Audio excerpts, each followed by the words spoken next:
This is the original esport racing game. This is iRacing.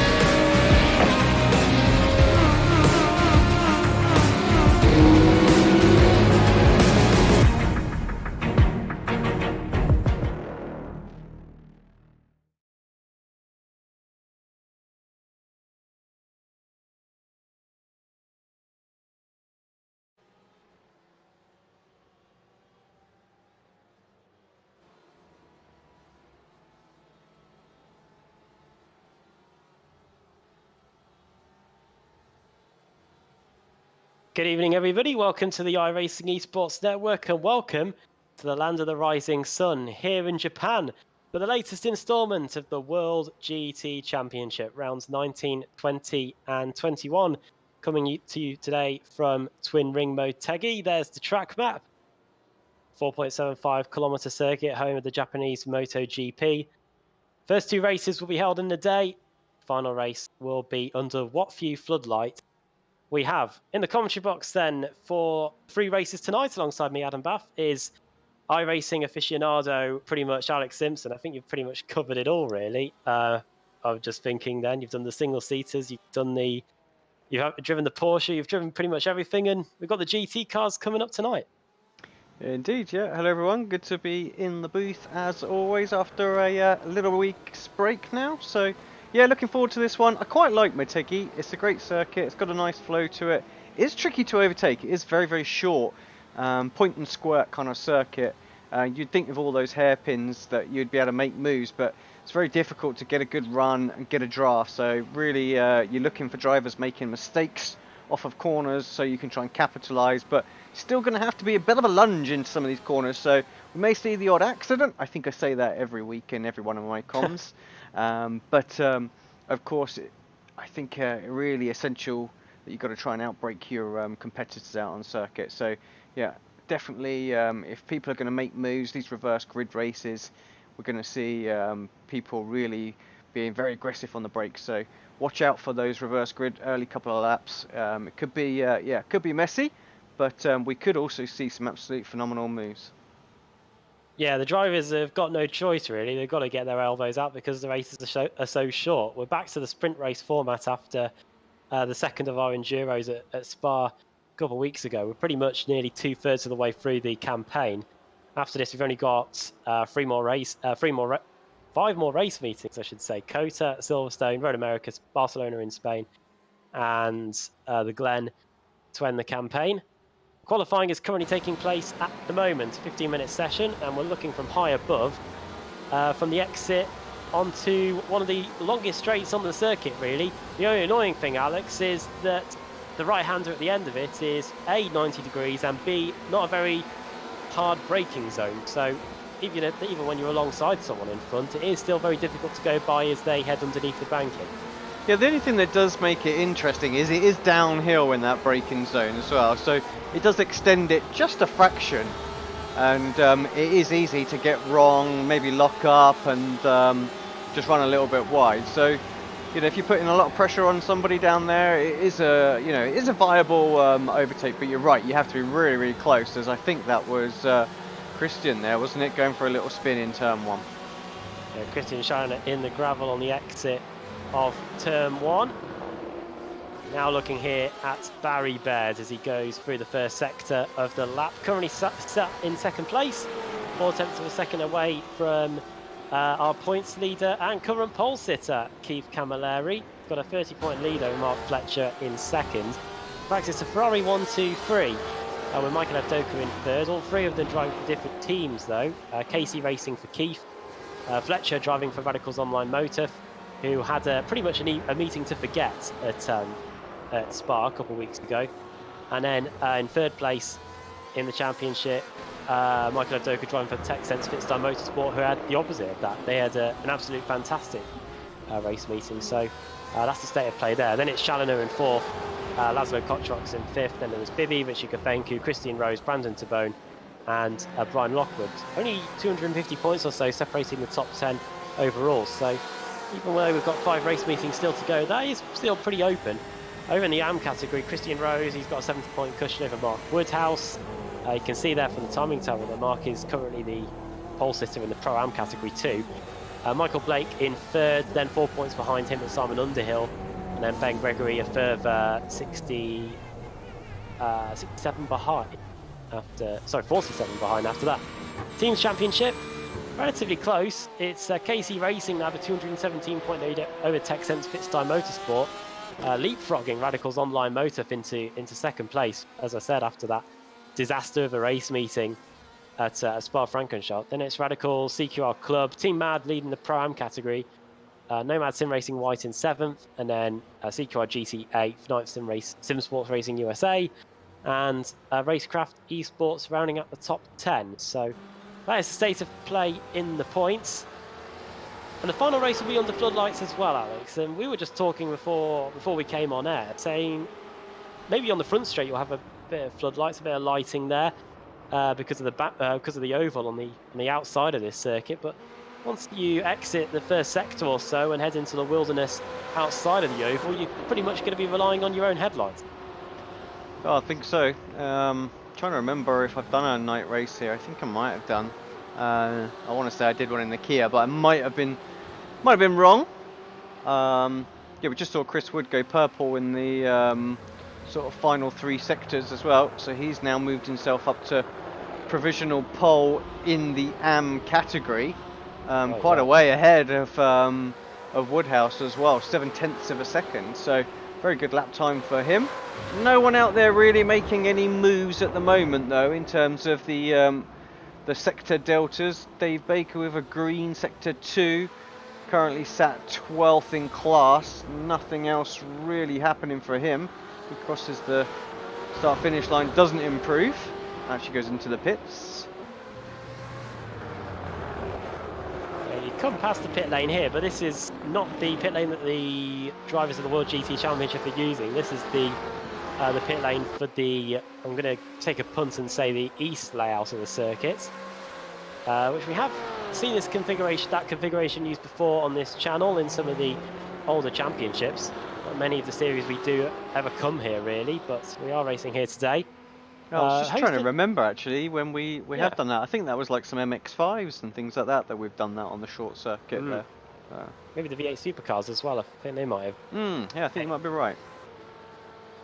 Trying to remember from the Chris Wood over the line, purple final sector, but it is not enough for him to improve. 46.135 for him, and as you can see there, he's 7/10 of a second ahead of Mark Woodhouse, the next best in the Pro-Am category, and then a further half a second back to Simon Underhill, and then a long way behind Jerome Kaiser. In fact, looking at what we've got in terms of Pro-Am drivers, I don't think we've got too many racing here today, not too many of set qualifying times either, Alex. Quite a lot of penalties, I'm guessing, getting taken over from Spa. We've got the likes of Bunn, Blake, Rayfield, Lockwood, Blake Hood, Gregory Gafenku and Mike Gray, all not setting times. And as a person that likes to accumulate a few penalties along the way in their racing career, I can feel their pain.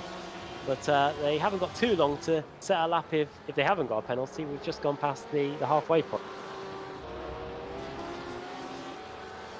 Yeah, I mean, it was, excuse me, it was a little scrappy in places. So there may be a few, and there may also have been some that haven't been served from previous rounds as well. So, yeah, I'll make the grid a little bit empty, which actually might not be a bad thing because it is quite tight around here on this first lap. So just space it out ever so slightly at the back. Just need to hope that the guys at the front kind of go early and try and just make sure we don't get a massive sort of check-up in these opening laps, I think. Definitely want a good clean start to race one of the evening. Sets us up for a good meeting. Simon Underhill, green in every sector. Keith Camilleri there, purple in sector 1. So good couple of sectors for him. We'll keep an eye on him. But let's stay with Underhill for a moment. See if he can prove his AM standing as he comes through the final sector. Horrible little sector, actually. This is the one. Yeah. Corners, the corners I do not like. What are we looking at for Underhill? Does he improve? He does improve. Moves up to 17th overall and second in class. Yeah, only half a second away from Chris Wood there. It's Keith Camilleri puts in a new fastest lap of the session, 1:43.8. He consolidates his advantage at the top of the timing screens. Christian Schallner moves up into third with a 44.306. That is very good for him. Only 4 thousandths of a second away from Barry Baird in second place there. So we've got 3 different manufacturers at the top of the standings: Ferrari, BMW, and Porsche.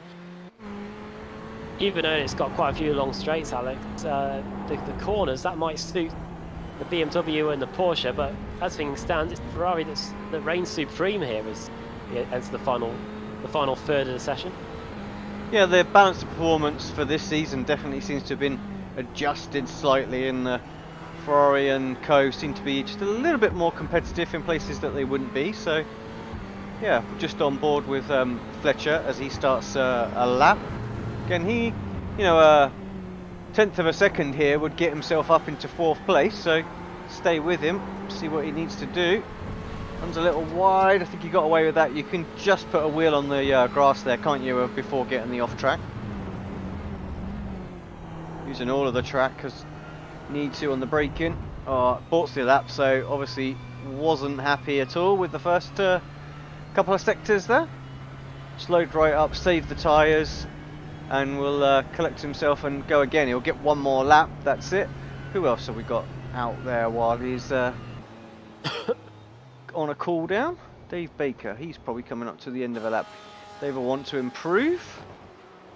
He didn't.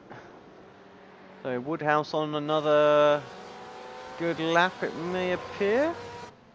Yeah, purple and green through sectors 4 and 5. Let's see if this is going to elevate him up at all in terms of Pro-Am standings. Over the line, it's yellow in the final sectors, so it is an improvement. New personal best, 45.627. Doesn't really gain him any places. He's still a 10th of a second away from Simon Underhill, but puts him in a relatively strong place. Sharon Kaiser puts in a new personal best for him, a 46.9. So the time's continuing to tumble here. So we haven't got too long left. 1:43.8 remains the fastest time of the session, set by Keith Camilleri in the KC Racing eSports car. Radicals Online Motor, the team that lost quite a bit of ground at Spa 2 weeks ago. They're currently sat in 5th and 6th. And then KC Racing eSports, the team leading the way in terms of the team's points. They're 1st, 4th, and they've got Richard Gafenko in 28th, who looks like he'll be starting from the back. So what we could almost do with 2 cameras really, Alex, in terms of that, because we've got some of the quick guys starting at the back, yeah, and the guys starting at the front too. So they might converge at one point. We'll do our best to try and capture the battles that are going on both at the front and on the back, but sometimes it does get a bit crazy. Yeah, if you're new to this series, we do have a reverse grid to factor into the equation as well. At the end of race 1 and at the end of race 2, we set the grids for those for race 2 and race 3 purely based on the reverse grid.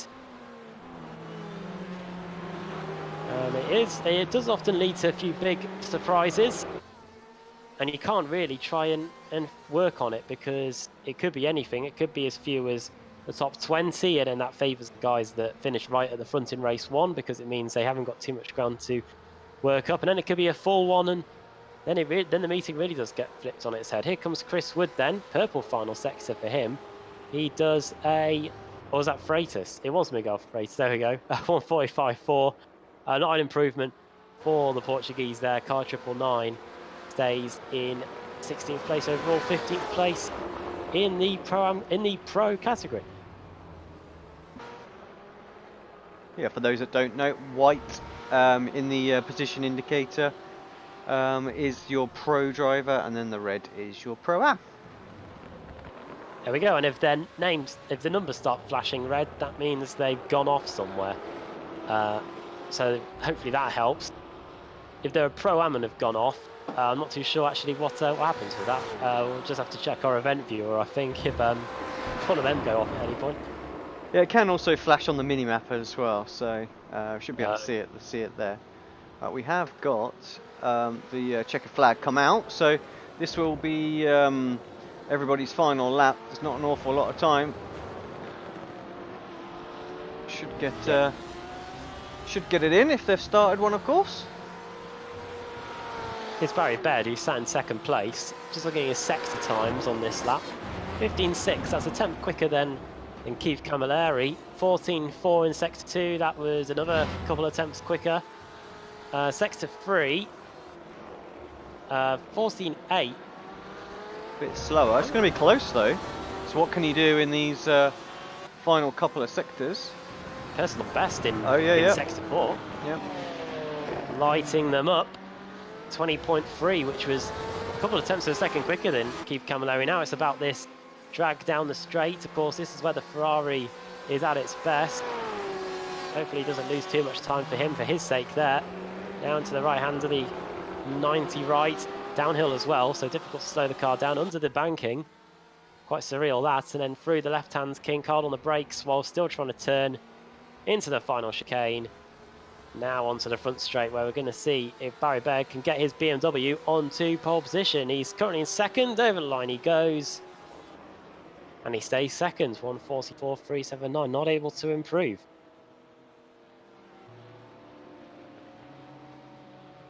Yeah, not sure.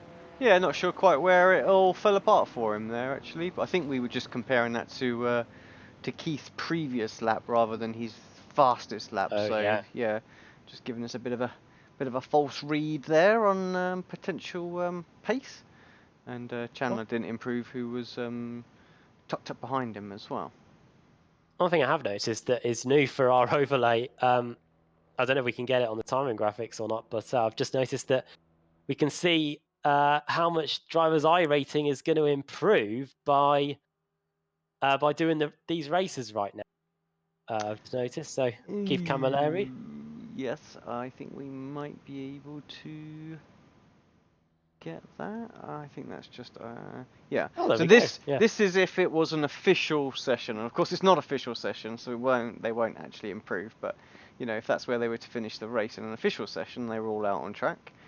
Based on the strength of field and things like that, that's exactly where it would be. And the strength of field of this race would be, there we go, Pro is 4K and AM is 2.2, 4.4K. So that'll give you an idea. Right. It's gridding time then, yeah. That's what I say. Let's bring up the grid. There we go. From what I remember, I think it's definitely not a full pace lap, so we haven't got all the time in the world, but we're running through the grid anyway. Keith Camilleri starts on pole position for this one. Barry Baird alongside him on the front row. Christian Challenat in third. Then it's Brandon Tabone in fourth. Ben Hackison in fifth, with his teammate Mark Fletcher in sixth. Laszlo Kotrox, the Hungarian, starting in seventh. Then Christian Rose in eighth. Lewis Bibby ninth. And Rich Warmingham in 10th. Pete Harrod for CQR GT 11th. Chris Wood, the top AM driver, in the top 12 overall. Then Simon Underhill, fellow Pro-Am racer, in 13th. Then Dave Baker, 14th. Nicholas Helm lines up in P15. Then it's Michael Evdoka alongside him on row 8. Miguel Freitas in 17th. Mark Woodhouse in P18. 19th, Andy Scheel. And 20th, Sharon Kaiser, the Dutchman.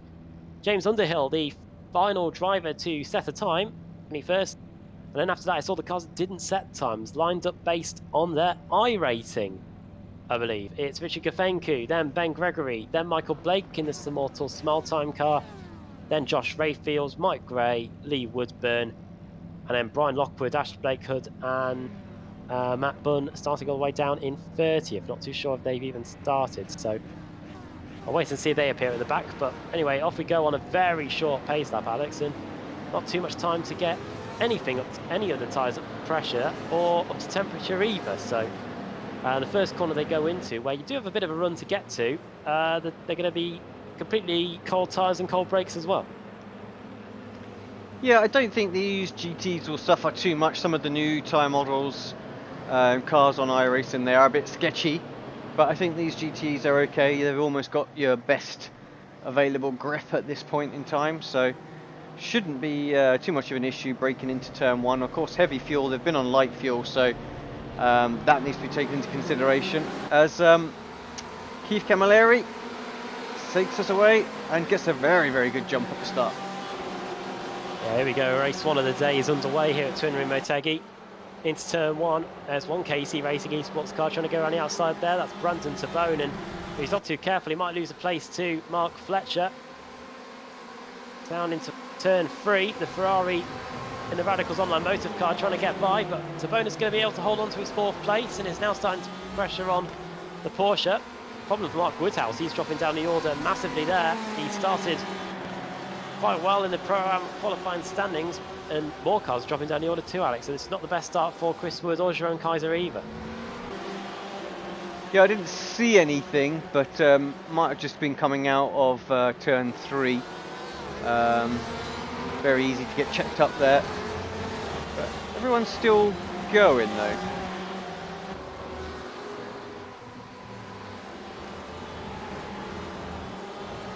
Into the outside of the circuit then for the first time. Looking here at Mark Fletcher then in P5, just in front of him Brandon Tabone, Ben Hackerson behind him. He was able to get by his colleague. Fletcher driving in the Ferrari, Tabone in the Ford, well represented there. And then behind them they've got Radical's colleague in Laszlo Kotrox. He's driving the Porsche, so they've pretty much got every single manufacturer covered here. Let's see if the Porsche can get by the Ford, because it's looking pretty close, going down the long back straight for the first time. But as we were talking about in the build-up, you've really got to be alongside somebody if you want to get that move done, going into the right-hander at the end of the straight. And Laszlo just was not able to get that done as Fletcher and co come through the final corner to get the first lap in the books. It's Camilleri, Baird, Challoner, Tabone and Fletcher beating the top 5. Yeah, a little bit of space between those top 3-4 cars as well, so it's kind of what we would expect, I think, from Q Pace. Just to spread apart a little bit. They weren't super close, and it's definitely that little gap a bit further down, 3 seconds. That's David Baker is the sort of head of that. So whatever went on, Adam, I'm guessing it was around, or Baker managed to just get through it or something like that. Yeah, just about. But as you can see from the gap, he is quite a long way behind. We had this issue in the BSR TCR last night. There was a crash at the start, and it separates out the field by quite a bit. Eventually in that there was a safety car that came out that negated that issue. But yeah, as you can see, Dave Baker, he'll be very lucky if he can get back to Pete Harrods, unless he sets some lightning quick times. There are some battles unfolding behind him, as you can see there in his rearview mirror. Simon Underhill and Michael Evdoka pretty close. BMW versus Ferrari going on there. And we did touch on it at the beginning at the start, Alex, as the inside. Drivers wanted to get a bit forceful here because it is such a short race that the Ferrari, quick on the straights, the BMW and the Porsche might be able to fight back though with the advantage in the corners. On the outside for Evdoka, if he can get it, we'll get a good cutback. There was a little bit of contact between the two, so Underhill going to be able to hold on, but Michael will get a good run down here, defensive. I say under a fair bit of pressure is Underhill right now, can't defend. Around the outside, that's a great move from Michael. We know how quick he is. Obviously, like you said earlier on, Adam, probably serving some sort of penalty, so wouldn't expect to see him come through. But Underhill continues in his #1 Pro-Am spot, so you won't want to, of course you wouldn't want to fight that too hard, because you won't want to give up that Am win. Yeah, you can see from where the positions are on the timing screen that got a lot of positions in hand, so you can afford to maybe let one by or two and still be comfortably ahead of the rest of the pack. Of course, still a long way to go in this championship as well. 5 race meetings after this one. We're just about 2/3 of the way through the campaign. There are quite a few difficult tracks to go as well, including Circuit de Catalunya and Silverstone as well, the new one with the wing. Looking here at Brandon Tabone then, sat in 4th place. The top 4 are all as you were, with Camilleri leading, Baird in 2nd, Chandler 3rd, and the aforementioned Brandon in 4th. There's Fletcher in 5th, who last time around today, 44.7. A couple of tenths of a second, well, a tenth and a half quicker than Brandon Tabone, but it's all about the advantages and disadvantages. And as you can see, Brandon puts the power down on the exit. Fletcher remains about 0.6 of a second behind, and see if that gap changes at all through the final sector. Alex was talking about the downhill braking. Then we go into the tunnel under the banking. That's where the Indy cars raced for quite a few years. I think NASCAR may have came here in the late 90s.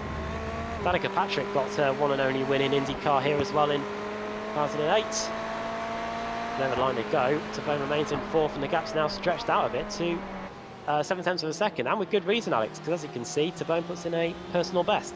Yep, good lap from him. Closes on the guys ahead as well, so perhaps a bit between his teeth, and is looking at Christian now, thinking, well, actually, I want to make a move forward. Barry Baird doesn't seem to be able to keep up with Keith as well, so he's going to come under pressure from Chandler any moment. I think that little group is starting to really close down.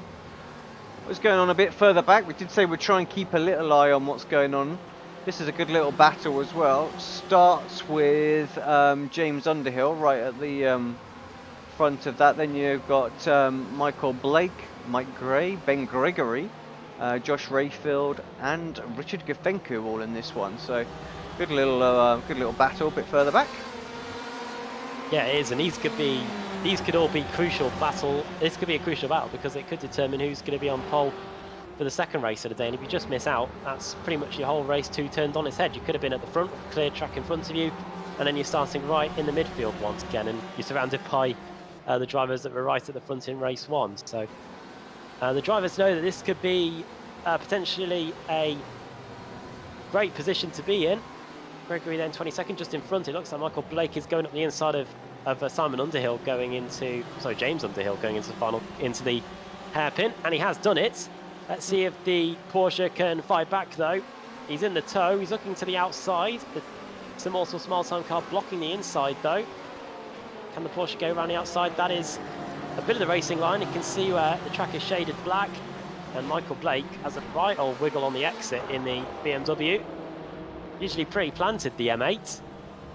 Through the final corner, it looks like he's finally just about settled in position, as we're going to look at a replay of how he did it, Alec. Yeah, I thought we just caught the tail end of it, so we might as well see. Got a good exit out there, but I think this is going to be good on the brakes. This is what I was saying. He must have been listening to me. Yeah, very aggressive on the brakes, and fair play to Underhill as well. We didn't try and cover it late. He saw Michael was going there and realised if he'd have moved in the braking zone, they probably would have both ended up in a big mess. But yeah, nice little battle between the two of them there right now. Nicholas Herlem having a little battle with Simon Underhill, both of them in the Nomad Sim Racing team. Of course, one in the white, one in the black. And yeah, Nicholas getting himself up and through and into 14th overall. Yeah, those things always help us. I know in the ARL TCR on the iRacing Esports Network on Thursday, we've asked for a few things to help us differentiate between all the drivers. See that from the different shades of the windscreen strip and from the numbers on the side. That's one way of telling the difference between these two drivers, and of course they're driving two different cars. One's in a Ferrari, one's in a BMW. This will all help us when we're in total darkness for race 3, which we're looking forward to. Will it? Will we be able to see the cars, or will we just see headlights? Maybe the shape of the headlights. You've been eating the carrots, Alex. That's it. I just got me new glasses, mate. They help me see in the dark, anti-glare and dazzle and all sorts of stuff. So I might be all right. Yeah, I don't think us mere humans with 20/20 vision get those kind of things. So I'm gonna have to rely on you for that. Lap 6, Christian Challoner in third is really starting to apply the pressure to Barry Baird in second place here. Keith Camilleri is pretty much bolted off. You can just about make out the KC Racing Esports car. He's pretty much broken the toe. 1.5 seconds between first and second. Now it's a battle between BMW and Porsche, two manufacturers that will be doing battle in the Formula E next season, which we're looking forward to. Mercedes are joining them too as well for that, so championship really starting to come on leaps and bounds. That there's Challoner and Baird go into really tricky left-hander. Now on the way towards the hairpin.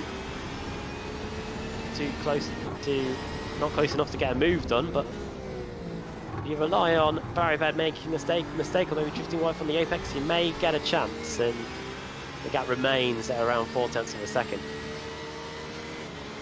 Just to touch on your point about the Formula E, I think absolutely all of the big manufacturers are going to come and join that party. They've got to. That's the way things are going in terms of development and technologies of cars in general. So, yeah, it's not going to be long before you see all of them, I think, having a major part in that championship. Trying to work out what other manufacturers we got in there too. We've got Jaguar from this season in there too. Audi,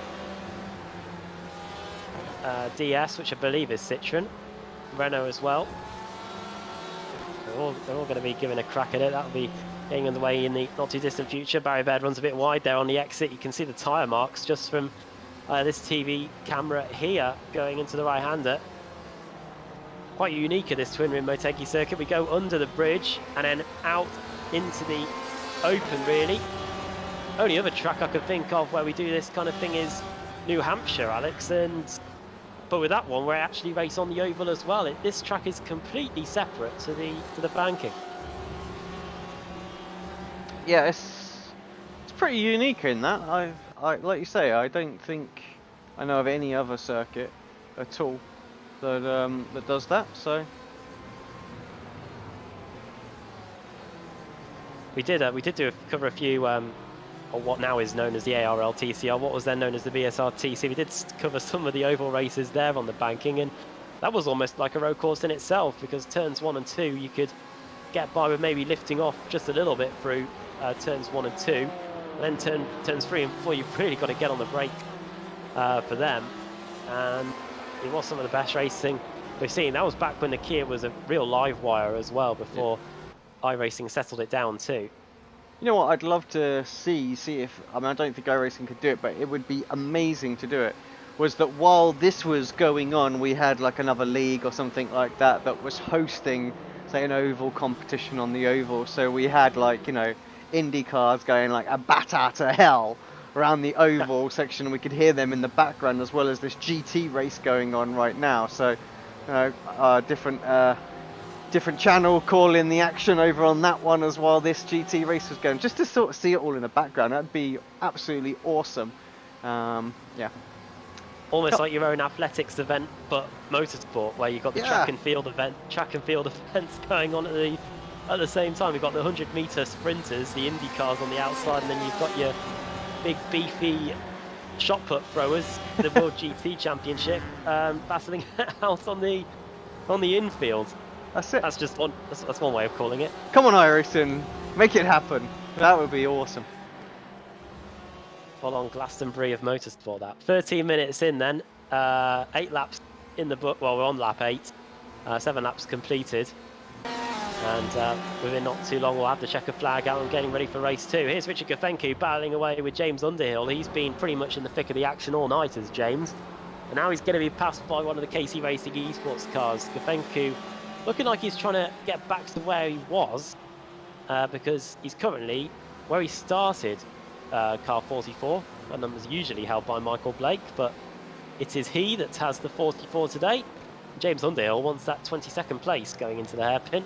Porsche, if he can get a tight exit, he might fancy his chances here, but for now it looks like the Romanian is keeping his 22nd place for now. Does look like he's possibly had a couple of little incidents through this race that's perhaps pushed him back, looking at the event viewer, so maybe that's why he's not moved forward as much as he would have liked. Of course, 17th in pro class, but behind a couple of pro-ams as well, so you'll definitely want to try and pick up a few of those in the final 5.5 minutes.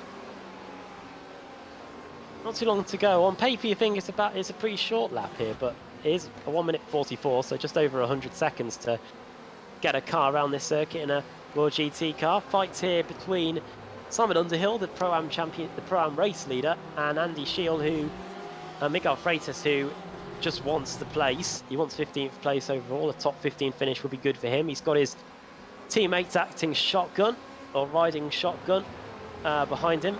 Mark Woodhouse in the Porsche. So you've got the big brute in the BMW and the agile sprinter behind. Sorry, I've been working the World Athletics Championships for the last two days. You wouldn't be able to, you couldn't tell, could you? No. On the right hander. I know Andrew Woodhouse is a big fan of the athletics. He was talking to me the other day about he was thinking of maybe even going to Doha where the event is being held. Well, nobody else has bothered to go out there from what I've seen on the TV anyway. And talking of Andrew, he will be back for next week's broadcast. So just a bit under the weather at the moment. So quick shout out to him. Hope he gets better soon. Yeah, that's what racing in the BSR-TCR does to you. 16 minutes in then. And this fantastic scrap goes on through the left-hand kink. It's almost like Bahrain, really. Oh, mistake. There goes Underhill. Off, and back on again. Both Team Mad cars go by. That was and Shield. Oh, Shield. Yeah, yeah. Apologies. Yeah, he's 16th place. 18th place. So he lost to Freitas and Woodhouse there, but it's easy to do that. But at this late stage, that's the last thing you want to do. It looks like Dave Baker trying to make some ground. He's obviously caught up that 3-second gap. Actually, no, he's under pressure from Michael Evdoka. So it's Evdoka who's been on the move, of course. Didn't set a time. And yeah, he hasn't moved up that many places, so I'm not sure why Michael was back where he is, but he's definitely closed in on Baker here, and Jay's got no slipstream ahead of him to help defend. So these two, I'm pretty sure, are going to fight it out for the remaining 3 minutes. Yeah, probably Porsche v Ferrari scrap here, which we've come to see quite a lot in the World GT Championship. TechSense Fitstyle Motorsport on a roll really at the moment. They've moved up to second place after the results at Spa 2 weeks ago. Some brilliant rolls of the dice in terms of strategy there. No need to worry about that here in the World GT in the free 20-minute sprint races. Flat out dash for the points. Dave Baker at the moment, as you're saying, yeah, trying to keep his 12th place. He is car 6, so double 6 is 12. He'd be happy with that, especially after getting caught up in some of the mess at the beginning. Just got over 2 minutes to go, so Keith Camilleri starts the penultimate lap. Dave Baker really under the cosh now, and you can see how much the Ferrari game for the final corner. And Baker's going to have to move over to defend here, because here comes Michael Evdoka into the first corner. If he goes around there, that'd be very brave. As you can see from the different shades of tarmac, there is literally no grip out there. And he's almost got the cutback on the DQR Porsche. Is he going to cut to the inside? He's thinking about it. Going to have to be very wily to get past Dave Baker here. One of the most experienced drivers in the business. He's able to just about keep the Ferrari at bay. He's got to do this, Alex, for another 1 3/4 laps. And Baker very fair there as well. Could have run him out wide, but decided not to. And now, of course, Evdoka is going to come under a little bit of pressure. So this is exactly what Baker needed from that little battle, really, just to hold up Michael ever so slightly. Up the hill we go then. To the quick S-bends, left and right here. Baker's been able to put a bit of breathing space between he and Evdoka. In fact, it's Nicholas Helmets now right on the back of the TechSense Fitstyle Motorsport Ferrari. Ferrari's going at it. You can see a bit of damage as well to the back of at the back of Nicholas Helm there. Front end damage to the Ferrari. Shouldn't be impacting him too much. Just as I say that Nicholas is applying the pressure, Michael Evdoka closest to within 0.2 of a second of Dave Baker again as they go down the straight. Still not close enough. Even 0.2 of a second isn't close enough to have a move into this right-hander here. If you're going to get your move done, it's probably going to be in the opening half of a lap. That's where you've got the braking zone for turn 1. We're going through here, and then the left-hander at the end of this short straight, and then the right-hander before you go under the bridge. Those are probably the fair few overtaking opportunities you've got on this circuit. Yeah, I did say at the start of this race I thought it would be difficult for them to make a move if they're all relatively on this very similar pace you're kind of waiting for the driver ahead to make a mistake more than anything. So pretty easy to defend with the nature of the sort of the hairpin corners. This will be the final lap of the race. Keith Camilleri then. Looking very comfortable out there, has done all race long. You can see on the relative box on your bottom right there as well. No one really ahead of him to worry about that's going to cause any problems, and he's got 2.3 second lead as well. Been a fantastic race for him. He's not got too long, and Christian Challoner starting to get a little bit desperate, flashing the lights, trying everything he can to unsettle Barry Baird. Everything he tried up till now hasn't worked. I think he's going to get up the inside there. He's just not close enough. We were talking about it, 0.2 of a second. Even in this right-hander isn't enough to get by. Barry Baird does go pretty defensive into that right-hander, so maybe don't rule it completely out. But one thing you definitely can rule out is anybody getting to Keith Camilleri. He's coming through the final corner now. He's only won once this season, but he's going to double that now as he comes across the line and win the opening race of the day in the World GT Championship at Twin Ring Motegi. Barry Baird finishes in second, just about, ahead of Christian Challoner, who completes the podium. Now we're just waiting for Dave Baker and Michael Avdoka to come through the final complex of corners. Ferrari has not been able to get by, so it is going to be Dave Baker that finishes in 12th with Avdoka 13th. Nicholas Helm right on their rear bumper in 14th, and then here comes Simon Underhill, who's going to win the Pro-Am category. And Mark Woodhouse second. Andy Shield comes across the line. Miguel Freitas in 16th place overall. There's Richard Gafenku. We were watching the battle he was embroiled in earlier on. Michael Blake completes the podium in the Pro-Am category. We haven't got too many more drivers to come across the line. So I think, Alex, we pretty much expected that kind of race in race one. Overtaking opportunities few and far between. But now the quick drivers are going to be mixed up, and they'll be right in the thick of the reverse grid. So obviously they're going to have a pace advantage, and that might yield some more overtaking. I think that's what we need. Like you just said there, and sort of we touched on at the very start of this, it is going to be very difficult to overtake. And this kind of race, you know, it's the qualifier, the fastest guys at the front, slowest at the back. We just expect them to spread out a little bit. Maybe, you know, long run pace slightly better for some, but still very, very difficult to get moves done. So yeah, the next race with this reverse grid which we will bring up very, very soon, should spice it up as well. So yeah, right. Let's get the results up on screen, because the last of the cars has just limped across the line. I'm not sure who that was, but I did just see him. So over to you, Adam. Thank you very much. Yeah, the results up on the screen. Keith Camilleri wins his second race of the season. Barry Baird finishes in second place. A good result for him. It'll elevate him up the championship a bit. But Christian Challoner in third, then Brandon Tabone in fourth. Fifth for Mark Fletcher, then Laszlo Kotrox in sixth. Seventh for Ben Hackerson, then Lewis Bibby in eighth. Christian Rose in ninth, and 10th for Rich Warmingham. 11th for Pete Harrow, Dave Baker 12th. We saw that battle going on between he and Michael Avdoka in 13th. Nicholas Helm, the Swede, in 14th. And Simon Underhill in 15th, top am driver with Mark Woodhouse. Not too far away from him in the end, just 2 seconds. Andy Shield in 17th. We did see his off coming for the final corner. He was battling with those guys at the time, and he was only able to get one of them back. He ended up sandwiching the two Team Mad cars. Freitas in 18th. 90th for Michael Blake, 20th for Richard Gafenku. Then Mike Gray, Ben Gregory, Jerome Kaiser down in 23rd. Then Josh Rayfield, Chris Wood, James Underhill over a minute behind. Not too sure what happened to the Northern Lights racing car. He was just drifting backwards. Lee Woodburn 27th, and then Brian Lockwood, the only car that didn't finish, in 28th place. I think that is everyone. So pretty short entry list today. Twin Rim Motegi maybe not favoured by many, but we have got 28 cars, and now we've got a reverse grid to do. So we can get that up and see who's going to be starting on pole for race 2 here at Twin Ring Motegi.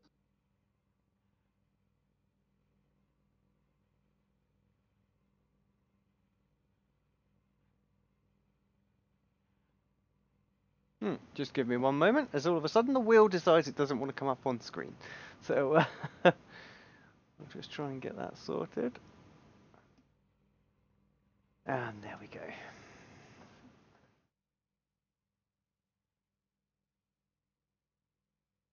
Right, let's give it a spin and see who is going to be on the pole. I think it's just could have a full still, just about, I think.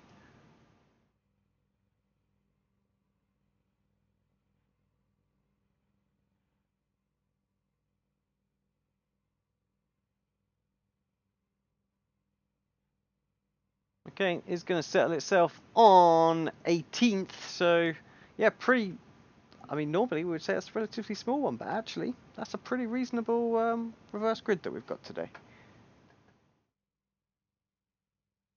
Yeah, that's a pretty reasonable size. What was the number again? I was just literally 18. 18, yeah.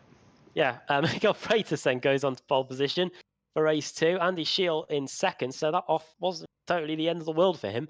Mark Woodhouse in 3rd, Simon Underhill 4th, and Nicholas Helm in 5th. So yeah, considering the slightly limited number of entries that we've got here today, it's in Japan, 18 isn't too bad at all. That's a good 3/4 of the grid mixed up. So we look forward to what's to come in race 2. Don't forget, race 3 is in darkness, from what I gather.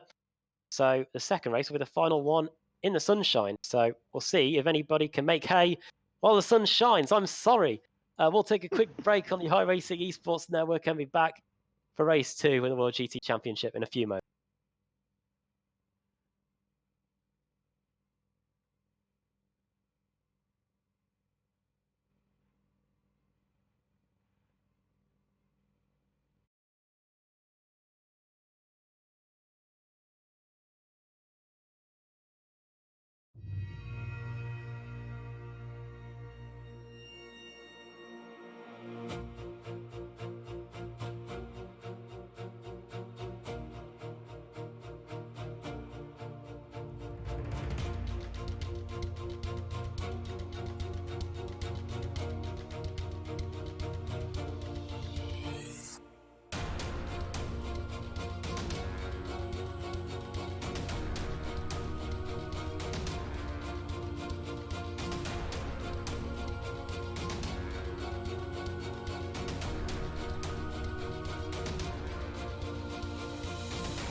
Welcome back to the iRacing Esports Network, and welcome back to Twin Ring Motegi Japan. The sun is starting to set. It's not as dark as it's going to be because, of course, we've got the night race in race 3.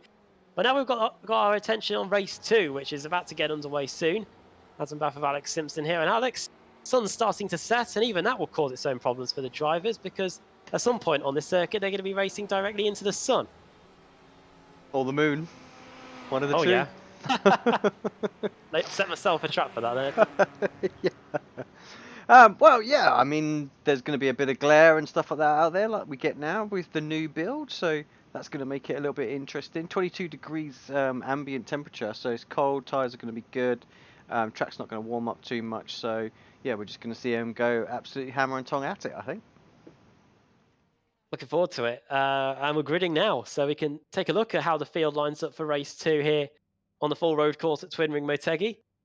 Miguel Freitas starts on the pole position then with Andy Scheel in second, Mark Whithouse in third, Simon Underhill in fourth. 2 Pro-Am drivers there on the second row of the grid. Nicholas Helm in fifth, then Michael Evdoka sixth, Dave Baker seventh, eighth for Pete Harrod, ninth for Rich Warmingham, and 10th Christian Rose. Lewis Bibby 11th, Ben Hackerton 12th, 13th place for Laszlo Kotrox. Then it's Mark Fletcher, Brandon Tabone, Christian Challoner, Barry Baird in 17th, and then Keith Camilleri, our race 1 winner, in 18th place. Michael Blake 19th and Richard Gafenku 20th. Then it's Mike Gray, Ben Gregory, Jerome Kaiser starting in 23rd. 24th is Josh Rayfield. And then, Chris Wood and James Underhill 25th. Sorry, I realised I got a little bit quick on the old draw there, changing it from 24th to 25th, so apologies there, Adam. Just have to quickly look. Away we go on the very short parade lap then, here at Twin Ring Motegi. And not too long now before we get this one underway. Another 20-minute sprint race to look forward to. And Andy Scheel, who went off on the exit at the final corner earlier on in race 1. We're hoping not to do that again here. And he's going to have 2 very eager Pro-Am drivers behind him. Oh, they're very eager slow. to cause an upset. Just looking at them there, very, very slow through this sector. Now there we go. He goes through the final corner. Of course, it's up to the driver when they want to go. Miguel Freitas could have still been coasting at 60 k's here, but the green light is on and we're away. Just ask Mitchell de Jong and... Oh, way too deep. Oh no, he's off, yeah. And into the lead goes Andy Scheel. That's exactly what the Sim Sports Racing USA driver wanted, Alex. And unless Freitas dives back up the inside, he is. That's brave. It's a 90 left as well. The room is given. BMW versus Ferrari battle here. And it's as you were. It's Freitas leading Scheel. Yeah, good move there. He needed to do that, otherwise that position was given up already, basically. And he got a little wiggle off of turn 3-4, and that's where Woodhouse is having a little look. Underhill right there too. Fantastic battles in the early going. Michael Evdoka trying to get past Nicholas Hellman has done so. So too Dave Baker. Looks like the club car has also got past the Nomad Sim Racing white car. It's very close in front of him too. A bit too wide. Quite a lot in the field, in fact. Pete Harrod's there in 8th in the Sequoia GT car. He's trying to get by into the hairpin, but he's got a Nomad Sim Racing car in the way. He's going to try and go around the outside. If he gets that done, it'd be quite remarkable. No, he doesn't, but he might just be within striking distance of getting it done down the inside. It's wheel to wheel behind him between Lewis Bibby and Rich Warmingham. Gonna be Bibby that comes out on top, is it? Still side by side, and it looks like they're going to go wheel to wheel into the final 2 corners. Great racing going on in the early stages. Yeah, Bibby indeed does hold on to that one, so very nice.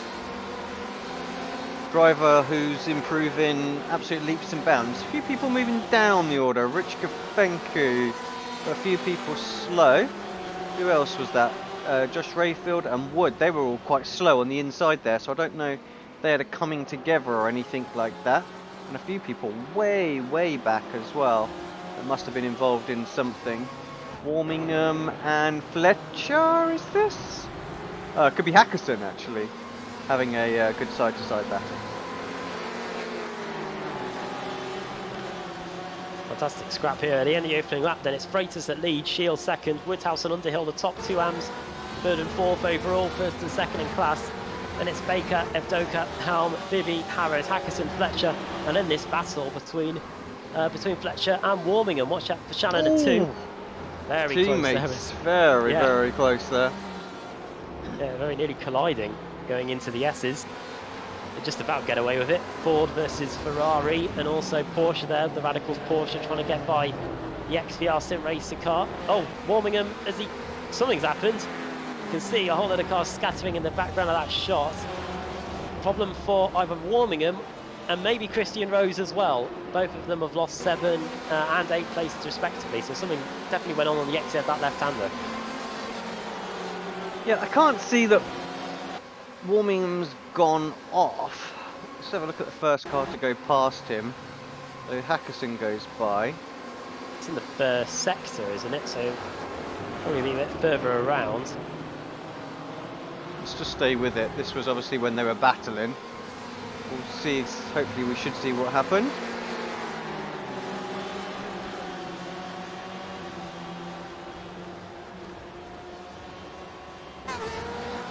Yeah, this is what we were watching start off with. He got sideways, so we're expecting through the S.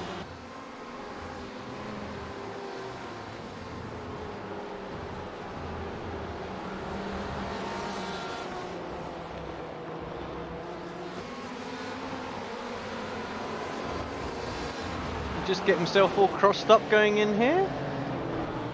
Ah, a little bit of contact side by side. Nothing major, but you're right. He just killed all his momentum, didn't he? 1, 2, 3. Yeah, 3. Could have been a lot worse, actually. 4? 4, yeah, going through there.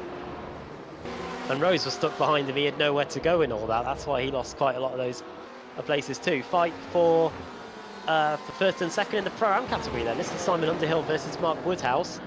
Going into left-hander, the BMW trying to withstand the pressure from the Porsche. Bit of rear-end damage to that Team Maz car as well, but it's definitely not slowing him down at all as he menaces about behind the BMW. Good cutback on the exit there. Gap is 0.3 of a second. I don't think it's going to be closed down enough for him to have a move into the right-hander, but we'll see anyway.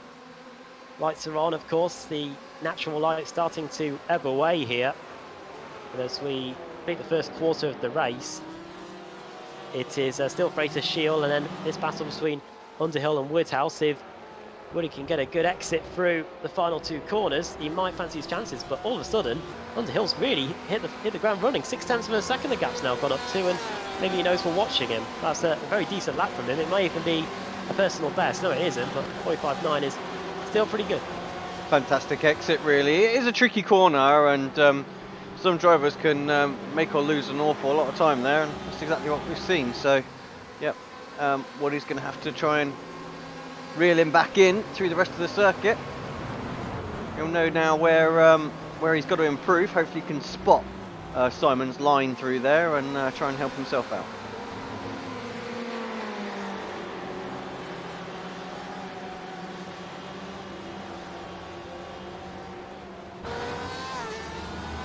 Pretty static little battle here as well. Obviously we're watching Fletcher, but doesn't change much. Baker and Evdoka, they're continuing their battle from the last race. So close as they go through the S's, both using the camber, their respective corner there, to try and get an advantage.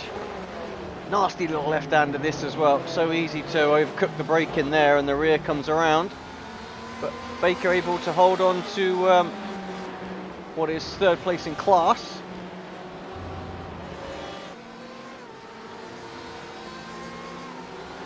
Look at this train on the exit. Baker, he did a great job of keeping Evdoka at bay in race 1. Can he do it in race 2? Watch out for Fletcher as well. Sorry, Bibby, I should say. Evdoka going for it up the inside. The Ferrari is through. Baker will surely get a better run on the exit, because I saw there Evdoka really had to slow the car down. He was jumping on the anchors. But the Ferrari, the green mirrors, looks like he's got it done. Baker can't do anything on the exit, he just runs fractionally wide. And now it's the turn of the Texense Fitstyle BMW to try and get by down the front straight. It's fantastic. Yeah, Baker didn't get the exit at all that he wanted, just the line through the penultimate corner was what messed him just a little bit there, and yep, he's under pressure Bibby's a driver that will certainly go for a move if he sees one, dancing one way or the other. Oh, a little nudge on Baker, nudge dear. again, and around. That's not how we want to see it. Causes a little bit of mayhem. I'm sure Bibby will be kicking himself in the cockpit of that car. He wouldn't have wanted to have done it that way at all. He's actually ended up not gaining a place at all because, of course, Fletcher got both of them through to that. And I dare say that that will probably get a minor little protest, and the admins will have to look at that as well. So can't make those little mistakes, those little bump and runs. They don't tend to pay off, not in this series.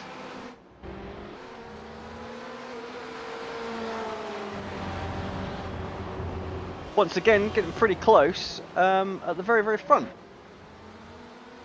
3/10 of a second. Yeah, Freitas hasn't been able to escape at all, has he? 3/10 of a second. This is completely the opposite to what Keith Camilleri did in race 1. He was really able to stretch the legs on that Ferrari. Gap opened up pretty quickly to 1.5 seconds. But here, Freitas and Shield 1 and 2. We saw this when these two were battling in race 1 as well. And they're pretty much carrying on from where they left off here in race 2, except they're now P1 and P2 as opposed to fighting for spots outside the top 10. So this is a great opportunity for them. Miguel Freitas driving for Team Mad, who have had a good season so far, fighting for the Pro-Am Teams Championship, I think, as I have to reload the points as Chrome's being a pain. Personal best for Mark Woodhouse on that last lap, 45.6. Same too for Michael Abdoka, but as we look at Miguel Freitas going into the left-hander, sits in 16th in the championship. Got Chris Wood, his teammate, not too far away from him. And yeah, Team Mad leading the Pro-Am points. Freitas, who before this race meeting, his best finish was 9. So a win would go a long way to help him here. And right now, he's currently sat in the lead with just over half the race to go. He's had 3 top 10s this season, 11 top 20s. Average finish, 17th. So he's looking up at the moment, Alex, and right now he's almost extending his lead. The gap between first and second is now 6/10. Yeah, I think he's got a good opportunity here. I mean, we've got Evdoka and Fletcher. They've of course got through. Obviously, we can't really tell last lap, although we can Evdoka's, can't we? He was a 1:45.6 against a 1:46.2 for Freitas. So he's catching up, but he's got 5.2 second gap. So I think he's going to need more than that to get to these front guys, and of course he's got to get by them as well. So I definitely can see this as a good opportunity for Freitas. I don't want to curse him or anything like that, but if he can just stay nice and clean and consistent, let these guys perhaps battle behind, because Underhill's got the bit between his teeth now, and Shield decides that he's going to have to go a little bit defensive as well into this first sector. Does force in Underhill around the outside. This will give the opportunity for Woodhouse to try and get back into this battle. He's only about 1.3 seconds back, and once again defensive line taken into turn 3, and yeah, gets a much better drive out of 4 does Andy there, but still that BMW is just putting the power down so well that right now, doesn't matter what Andy does, he's constantly under the cosh at this point. Yeah, there's nothing you could do about that. It was just too good of a corner for the BMW to put the power down. But now the straight line speed comes back into it, and Shield all of a sudden may have the advantage. But as you can see, even in these late daytime conditions, there is just no grip on the outside. And through goes Andy Shield through goes Simon Underhill into second place.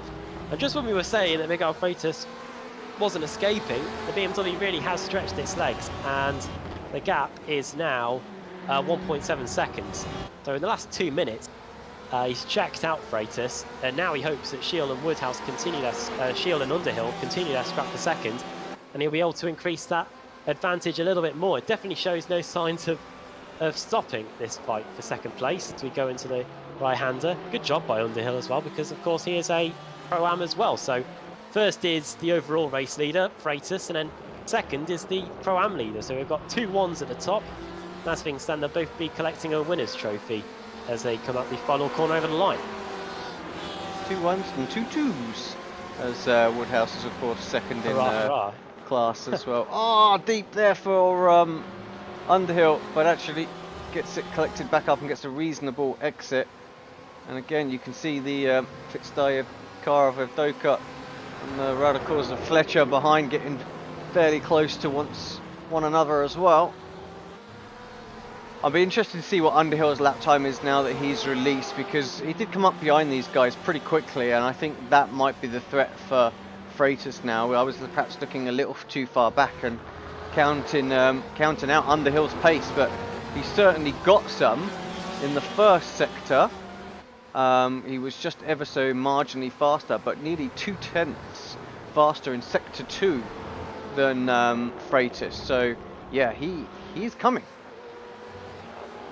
Yeah, some really decent lap times on that last lap by him. We'll have to wait and see how long it takes for him to get right onto the back of them, and once he gets there, if he can get by or not, because as we know, passing is quite difficult around this circuit. We've only 6.5 minutes to go. We haven't got too much in the way of laps left either, so we'll have to watch their progress closely. Here it is.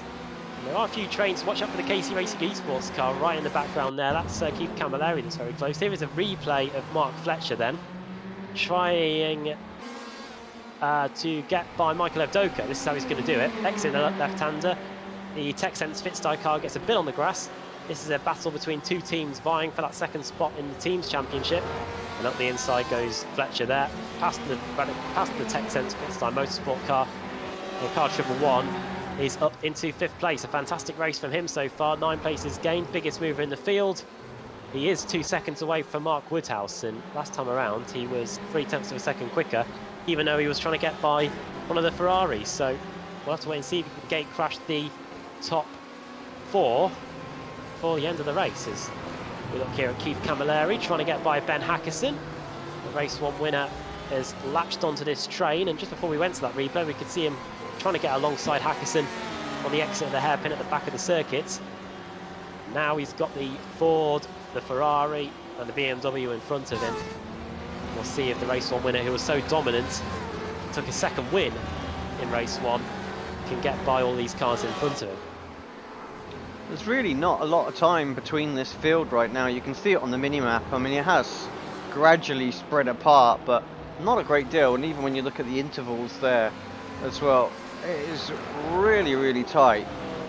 So I think we expected some of the pros to come through a little bit quicker than what they have, and yeah, I think we perhaps again underestimated the quality of the AM field and how well they can defend out there.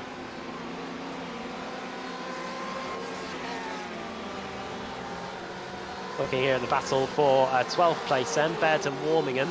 Sorry, Challoner and Baird, I should say. Baird, the 2nd place driver in race 1. No, you had it right the first time, I think. Oh, right. Adam, yep, that is, we'll just bring him up, that is Warmingham behind in the XVR car. Saw 2 temps and immediately thought that cannot be that, but then I saw, of course, yeah, behind them it's very close. Here is James Underhill, who was drifting backwards in race 1, and it looks like here he might have just been passed by Chris Wood. Look at the run he gets on the exit. This could be interesting. James Underhill, the man who's been overtaken a lot, could be about to overtake somebody here into the first corner. The Northern Lights Racing car frozen at the inside. Side by side for the first corner. And I think we're going to carry on towards turn 3. A little bit of a wiggle there by the BMW of Chris Wood. And James Underhill does get the position. He's gained 5 places in this one. He pretty much started last. Now he's up into top 21. If he gets past Michael Blake, he'll be in the top 20 as we cut back to the fight for 5th between Bibi, Laszlo Kotrox, the Hungarian, then it's Ben Hackerson, and then of course Keith Camilleri, who we've been mentioning, the race 1 winner, just studying what is in front of him right now before making his move. And he might be happy with his place right now, because well, winning race 1, and he's currently on for, as things stand, a top 10 here, top 9 in fact, if you, or top 8 I should say, if you remove Woodhouse and Underhill from this situation.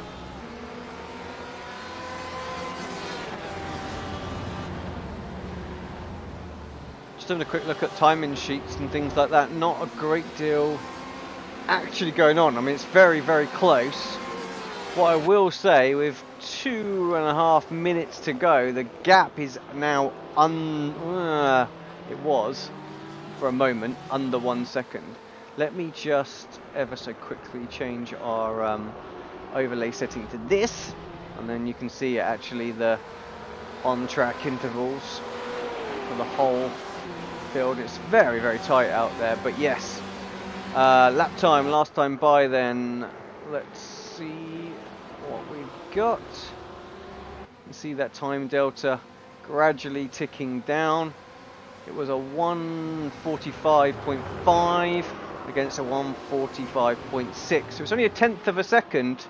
Freitas is trying to hold Underhill off here, but yeah, you can see that time just gradually ticking down. 2 more laps. Yeah, just about 2 laps left. No mistakes. That's what he needs, doesn't he? Really. So he doesn't necessarily need to absolutely nail these laps, but just no mistakes. And I think he should be able to hold on. It's whether or not that pressure on the final few laps when someone's hunting you down, that's always way, way worse. Yeah, best thing, turn off the relative. Yeah. Because that just exasperates things. I definitely know all about that. Good lap here though, his gap has gone up to 1.1. Yeah, and of course, as we know from some of the battles we've been seeing here, even if the driver behind you is 0.2 of a second away at this point, it is a very high likelihood that they're not going to be able to get by you going into this right-hander here. So when we get to the line, we're going to be getting the white flag to start the final lap of the race. Mark Fletcher looks like he's just got by Mark Woodhouse. So Fletcher has arrived in the top 4. Might have just about seen him on that onboard camera there. There he is, past the Team-Ad Porsche. Woodhouse, it's no big loss for him. As things stand, he's easily going to finish as the 2nd highest Pro-Am driver. And a top 5 overall would still be pretty good for him as we start the final lap of the race. So Fletcher, he is 0.2 of a second, he's 1.4 seconds away from the spot on the podium. So if something massive happens to Andy Shield, I think the top 3 is going to stay as it is, but Freitas, the gap is now down to 0.8 of a second. BMW really starting to slowly turn up the heat Underhill with 2/3 of a lap to go. Yeah, it's just, I feel like it's just all a bit too late. That's the trouble. Really needed to put the pressure on a lap before if he wants to force a mistake. You can see in the battle box in the bottom right, down to 0.6. See gains again under braking, opens back up on the exit. Difference in lines there. Obviously Underhill taking a bit more speed in.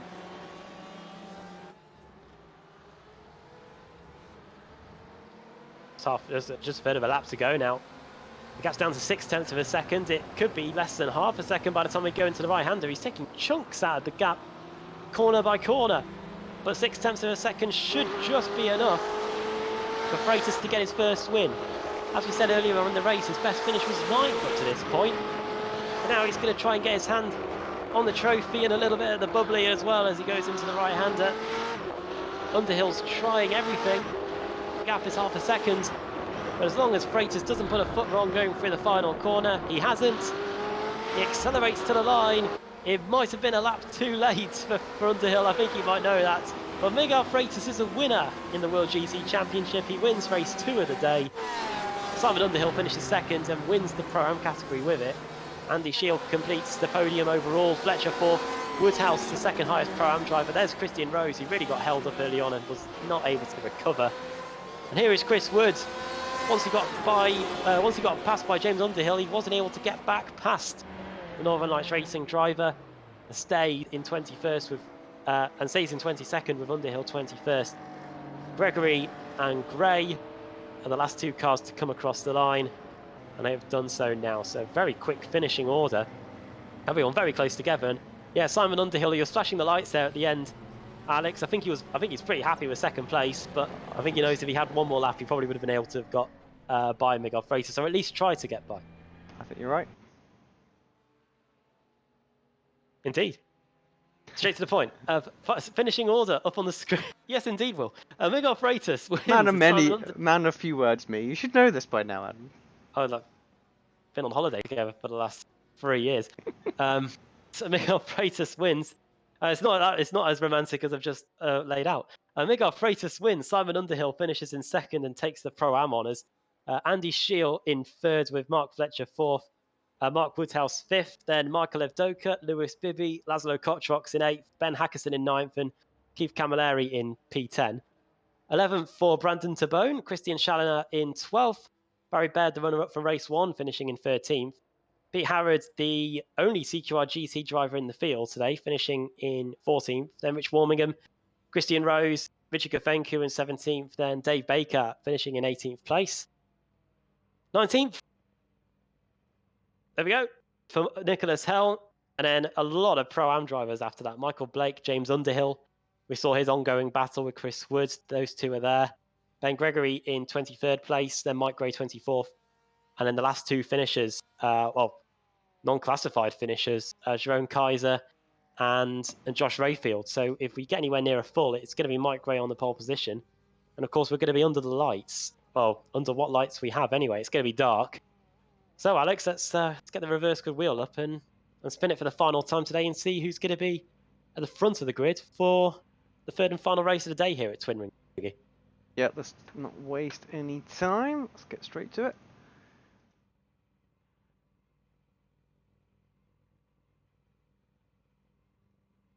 Pretty decent spin. As it winds down, could be 20th. Will it reach 14th? It might do. No, it doesn't. It stays on 20th. 20th then is Michael Blake. So we very nearly had a Pro-Am driver winning race 2. Could have one winning in race 3 with Michael Blake on the pole. Nicholas Helm in second. Dave Baker on the second row of the grid in third. Richard Gafenku in 4th place. Good opportunity for Barry Baird and Christian Challoner, two drivers that finished high up in race 1. They're starting inside the top 10, so that could be pretty interesting. But we're going to take a quick break now on the iRacing Esports Network. Hope you're enjoying everything so far tonight. Give this video a like and a subscribe as well to the iRacing Esports Network. Maybe even drop Apex Racing TV subscribe as well. Turn on the bell icon as well, and then you'll never miss a live stream. And we'll be back after the break for the final race of the day here in the World GC Championship from the land of the rising sun in Japan.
It's the final race of the day then in the World GT Championship, and the sun has literally descended, and we've got the moon out. Or should that be the sun? Not too sure. For the final race of the day in the World GT Championship, as about feel with Alex Simpson for you, as we have been all day. And now the night has arrived, Alex, and thought the track would be a bit darker than this. It looks like they've installed a few more floodlights than I think we were both expecting. Yeah, it's positively lit, isn't it? What's going on? I wanted darkness, but no. Yeah, there's a bit down this back straight. We'll see what the rest of it's like. I thought it was just the oval section really that had the floodlights on it. So yeah, obviously during some updates, they've improved that a little bit because yeah, it's very much lit here, so we shouldn't have any issue seeing the cars. And actually, the cars are popping out of the screen right now. Lovely. I like to see the cars under the lights. The liveries I think look so good with the light reflections on them. So yeah, nice little grid here. They have really come on leaps and bounds, iRacing, with their visuals over the last 18 months or so, I must say. Through the final corner then, here comes Michael Blake. We haven't really touched on it. He's on pole position, gunning for victory here. And he puts the pad down on the exit. Really caught out there, Nicholas Helm. He's lost 2 places at least. Might lose a bit more. Green lights are on and we're racing here at Twin Ring Motegi for the final race of the day. Blinking in and out there was Christian Rose. He's trying to look up the inside of Nicholas Helm, who's now lost 3 places into the first corner. Lights reflecting off all the bits of tyre barrier. And it looks like everybody's got through the first 2 corners without incident. A lot of 2 wide action going on here as we go into the left hand. A few cones getting up 2. Looking here at Laszlo Kotrok. Also got his teammate Ben Hackerson a little bit sideways there on the exit. And who's that trying to make it 3 wide? I tried to do that the other day and it ended in chaos. I got a penalty for it. But Laszlo's able to hold on, and 3-1-3, that's Lewis Bibby, decides to settle behind rather than make it 3 wide.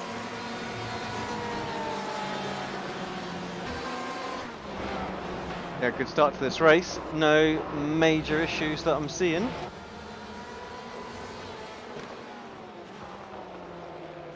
Blake and Baker, that's not going to tie my tongue in knots anyway.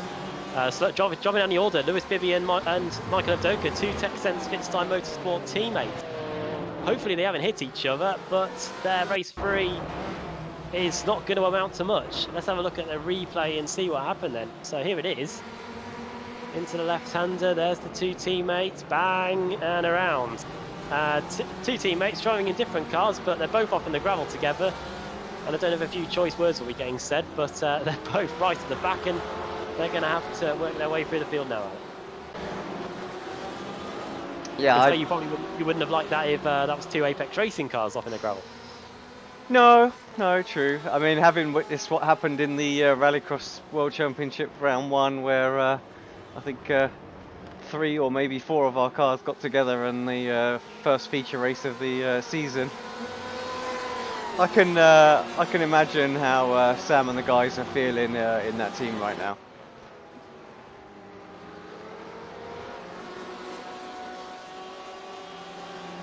Baker looking strong here, good exit. Flashing the lights, just trying to distract Blake into this heavy braking zone. No issues for Michael. I think Michael, he probably wouldn't mind me saying this, he knows he's not necessarily one of the fastest drivers out there on pure pace, but he definitely knows where to place his car so that he is difficult to overtake. And I think Baker, being one of the more cautious and sensible drivers, it could be a little while before we see a move here. Oh yeah, we're only a 10th of the way through this race here. There's a BMW looking pretty racy in the background, trying to make it 2 wide. That is Rich Warmingham in the XVR Sim Racing car. Looks like he's got it done actually. Battle for 4th and 5th. Helm Warmingham wheel to wheel down the back straight. Here we go. Ferrari versus Beamer. Watch out for the Nomad teammate as well. Look at that. That's the pace of the Ferrari. It just pulls alongside and in front. There's nothing the BMW can do about it. Now he's about to get attacked by Barry Baird, the Beamer that finished 2nd in race 1. Flashing the lights there, Rich Warmingham. He's obviously not happy with something. He's a couple of attempts behind now, so about half a minute ago it looked like he was going to be getting into 4th place, but now could be having to wonder about what move Barry Baird could be doing. It's still very close at the front as well. 0.2 of a second between Blake, Baker, and then a couple, about maybe 1/10 back to Christian Rose in third. Yeah, Rose getting involved. Like you say, he got caught behind, didn't he? Couldn't really make any progress in the race number 2. But, oh, in the background! Oh, The XVR car of Warmingham hits the wall extremely hard. I think we need to go back and see exactly what happened there. Well, Rich Warmingham is evening, well, he was flashing the lights. How on earth is this going to happen then? Oh, this is going into the left-hander, so we're looking at a replay of what's going to happen. He's got the BMW with Barry Baird behind. Through the left-hander we go. BMW isn't close enough just yet. Runs a bit wide on the exit, on the grass. Oh dear, no. Wow. And Barry Baird very nearly gets collected completely innocently as well. All on Rich really there. Just didn't get off the loud pedal, did he, when he was in a bit of trouble. And unfortunately, we rejoined the live action and he's in the pits. So, not at all what he wanted to do. Definite mistake. Baker now having a look around the outside. Can he get the cut back on Blake here? He does, but Blake's still got his car positioned. Like I said, he's a wily old fox when it comes to the defending, is Michael Blake. Baker very nearly lost it on the exit, the right-hander as well. Here comes the Porsche then. It's Beamer versus Porsche down the front straight. Michael Blake, the race leader and Pro-Am leader as well. Oh, Baker, no, oh dear. Now, he had already lost the car going into the first corner. Michael Blake gave him a little nudge to help him on his way. There's a Ferrari around as well. There's a Nomad car. Yeah, Nicholas, he's involved in that. Wow. But that was all on Baker, I'm afraid. He was already gone. And so, that's really, yeah, that's really split things up a bit now, because Blake, he continues to lead. Christian Rose is still right with him, and then it's a bit of a gap back to Christian Challoner. But I think we might get a replay up and see just what happened, Alex.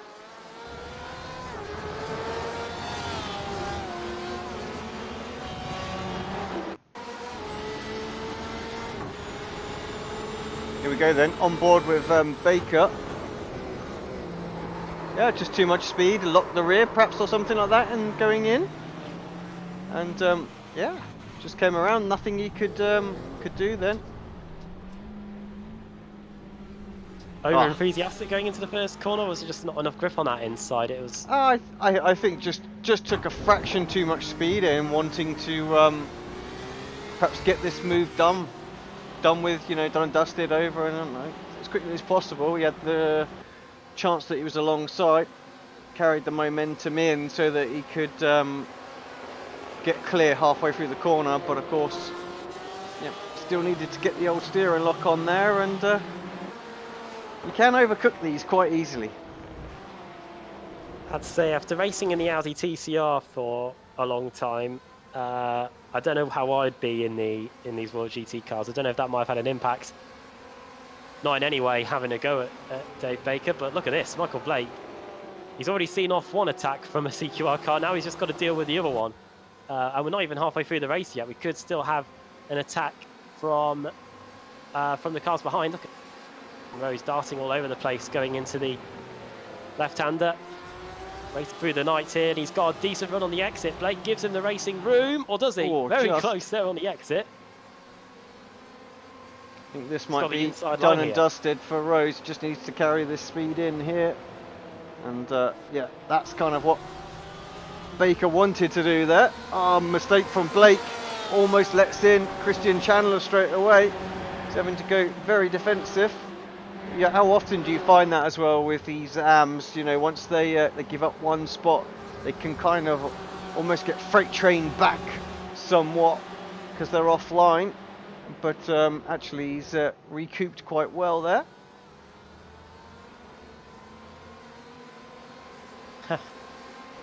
Yeah, I do know about that from some of the TCR racing I've done recently. If you do go wide or if someone gets by you, then it does snowball after that. But good job by Michael Blake. He's been able to hold on for now anyway. Challoner looking up the inside. He's even there. He's not close enough to get up the inside unless he really threw it up the inside, and then he's really got to try and slow the car down and still turn in after all that. Much larger gaps in this particular race as well. Looking at the mini map right now, it was one big snake in the last race, and you can see there's quite a few different groups as Chandler pops his nose out. I think that was perhaps just to spot the break-in point and the markers on the left. There's not an awful lot of view behind the back of one of these big boy M8s, and yeah, don't want to go missing your break-in in there. Plenty of gravel traps around this circuit, as we've seen tonight. BMW running a bit wide, but unlike Rich Warmingham, he was able to not spin the car off into the barriers. And up the inside goes Christian Challener. Second place is his. Michael Blake, though, let's not forget, he's still leading the Pro-Am category, so it's, and judging from where the rest of the field are, like Chris Wood's in 9th and Simon Underhill's in 10th, so he's still on for contact! He's hit him. Well, he hit him there. He did. Chandler gets recovered pretty quickly, so it's not too bad. What was I saying that Michael Blake would be happy with where he was? Yeah. straight away gives a little nudge to the back of that Porsche, and these cars are so aerodynamically reliant that you could turn them around with your little finger, really, and around went the Porsche there. And Christian Challener, who's rejoined the field, he's in 7th place now, but that's not the end of the story for Michael Blake. Here comes Keith Camilleri, the race 1 winner. Could he win 2 races tonight? We'll have to wait and see. Up the inside goes the Radicals car 2. He's not going to make that. Bosch into the side of Barry Baird goes Mark Fletcher, it looks like, and Brandon DeBone was able to get through too. He did Sorry, make Brandon it DeBone getting by Barry, yeah. So, but yeah, I don't think Barry be too happy. Feel like that one was perhaps from a bit too far back and didn't leave the room on the outside. But I don't think that will get looked at. Put it that way. Oh, someone's off in the. Oh no, hang on, that's just me. I've got the sim and the OBS open in the same window. It looks like there's a car off whenever I see it disappear. Michael Blake then in a third, but here is Barry Baird in 6th place. 2 places gained for him. And look at the Ferrari just in front there. That's Mark Fletcher trying to get by Michael Blake. He's now trying to get onto the podium. Camilleri's got 0.8 of a second on Blake now, so I don't think we're going to see the same as what we saw a lap ago with Michael Blake going into the car in front. So just making sure that you don't get frustrated. I've been in Michael Blake's situation before. Up the inside goes Fletcher, through he goes into the final spot on the podium. Is Michael Blake going to respond straight away? Let's see. This is exactly where it happened last lap as well, wasn't it? So he doesn't. And of course, I think what Michael's got to remember as well is, as we have said, you know, he is leading Pro-Am in this particular race. So, you know, yes, he'll want the points, but the people that he's battling in the championship is Simon Underhill in 9th place. You know, that's who he needs to make sure he beats. He doesn't want to get held up, lose too much time, or get involved in an accident with some of these pro drivers that effectively going to take away that chance for his AM win. Yeah, they're not too far away, as you can see from the intervals. Quite a lot of 0.2 of a second between these drivers. This is what we were expecting to see with these reverse grid races, as opposed to what we saw in race 1, where there was quite a bit of a big field spread. But yeah, there's about half a dozen cars or so just within that one camera shot going into the first corner. Mark Fletcher already starting to stretch his legs. Personal best there from Simon Underhill on that last lap. He's had a very good race so far, the nomad Sim Racing Black. He's gained 10 places already.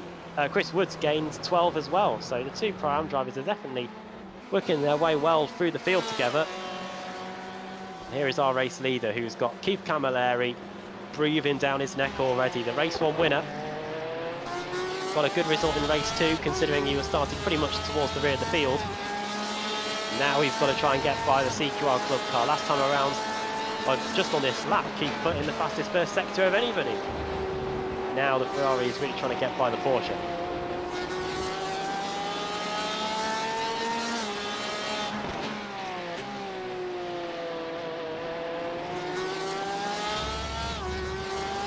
Brandon DeBone in the background just getting by Michael Blake Canal, so that demotes Blake to 5th. Barry Baird might not be too far away either. In fact, Barry Baird has got by now, so Blake down to 6th place. Christian Challoner might fancy his chances now. There's less than a tenth between them. There's Keith, looks to the inside, going into the right-hander. You can see the hood as well on the right-hand side of the screen. Feeds are getting up to. Blake down to 7th place now, so it's not too careful. He might lose the Pro-Am lead. They're less than a second away, in fact, Simon Underhill. As the top two come out of the final corner. I wonder if we could be about to see a new fastest lap of the race from Keith Camilleri as we come across the line. It is not. 44.7, a couple of attempts away from his fastest lap of the race, which is the 44.1. Here's a replay then of one of the overtakes on Michael Blake. This is Christian Challoner moving Blake down to 7th. Here's the overtake then, up the inside, into the right-hander. One of the few overtakes you'll see there today. Up the inside he goes. Timed it to perfection, really. Just, there you go. On the exit. Yeah, literally, right there. Challoner now up in 6th place, back with the leaders. Oh, Christian Rose one's wide. The Porsche gets a little bit unsettled by that, and this could be Camilleri's opportunity. It's been presented to him.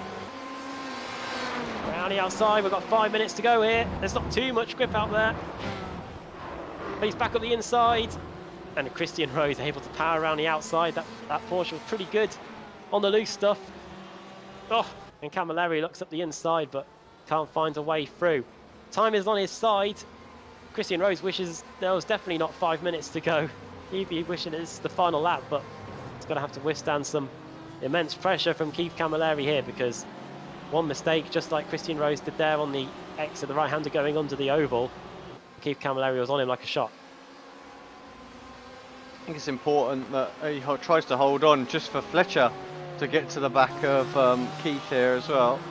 Rose might be able to use Fletcher as a bit of a distraction. If you can just hold off.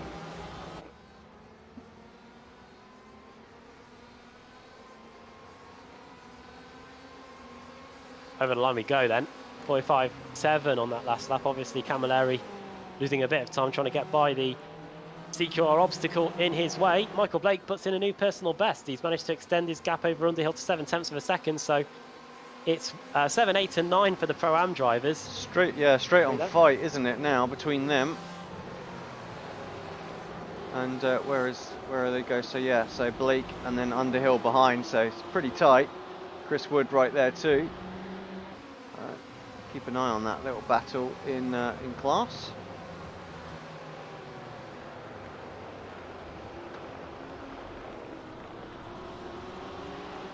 Oh, and problem for Blake. Yeah, Blake just wide, I think there.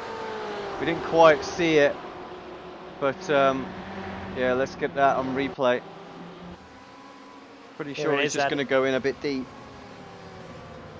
Michael Blake, who started well, started on the pole, did pull up a bite at the front, and yeah, just goes straight on. Very lucky they didn't end up in the gravel, because there wouldn't have been too much way back from there.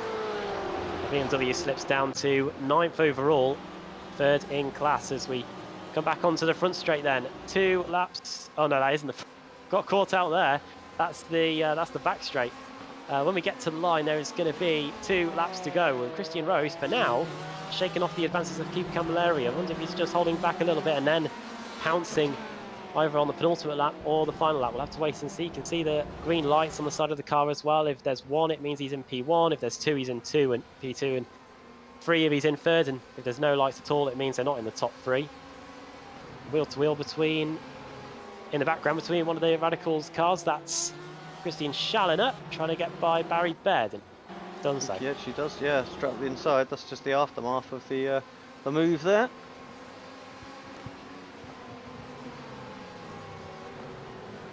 And that's Underhill. Sorry, no, it's not, is it? That's Barry having another look back on Christian. But yeah, Underhill and Wood still very close together. So any mistake from Underhill would lose the win. Pete Howard having a bit of a flash of the lights. Disco time for Pete. So yeah, it's kind of nowhere near anybody. So not sure what that one's all about. Straight back to the days of uni, that for me. We did have a strobe light in the house. for the house parties. And Brandon Tabone definitely whipping out that right now as he tries to take the podium away from Mark Fletcher. I think he's going to lunge up the inside there, car 222. Might fancy his chances into the right hand at the end of the straight. Mark Fletcher does invite a move up the inside. I did that in the BSR TCR last night, and Lee Dima was up the inside like a rat up a drain pipe, smashed into the side of my car and dropped down the order. I didn't protest him though. But anyway, into the right-hander. Fletcher just about keeping his podium position within reach. Through the final corner now come the leaders. Onto the front straight we go. White flag is going to be displayed for the final time tonight. Christian Rose just got to hold on for about 4 kilometres or so. But he's not. Right on cue. On the inside, the KC Racing car. He's able to hold on though, Alex. Yeah, a bit of a late move. Christian saw it. Again, tries to edge in. I mean, they are really tight on the white line then, so you're going to struggle to get that move done. Don't run out wide, Christian, or you will lose your momentum. He's got the inside here. Should be on the high ground to defend this. We have seen people go around the outside. No. Driving from best. Christian. Here comes Fletcher. Got a bit of an overlap for the Ferrari. So, don't do it! You're going to ruin both your races. Calm down. Final lap, final half a lap, and they're just about still on the island. And you're right, Mark Fletcher is right with them now. Christian Rose hasn't won a race all season. His best finish is second hit. Gone. He's truly gone, and Mark Fletcher's going to take the lead here, Alex. You really well and truly called that, I must admit. The Radicals Online motor car is lapping all the way to the bank, and so is Alex.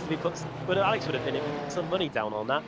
It's KC Racing now in second and third. Camilleri in demoted back to P2. Brandon Tabone in third place. Where on earth is Christian Rose after all that? He is down in 10th place. What a shame for him. He'd done everything perfectly up to that point. So now it's going to be between Fletcher and Camilleri, and I don't think unless Fletcher goes off, the KC Racing car is going to be able to get by. He could try and take him out, but he's already taken one car out tonight. He's sliding all over the place. Mark Fletcher, though, he's going to come across the line and take his second win of the season in the final race of the day at Twin Ring Motegi as drama reigns supreme here. Keith Camilleri second, Brandon Tabone completes the podium.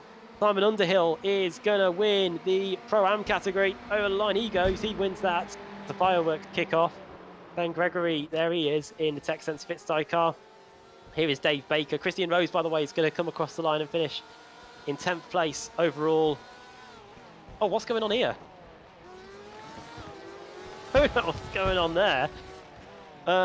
James Underhill has a superstition about finishing in odd positions or something. But Dave Baker slows down as well, and he finishes in 16th.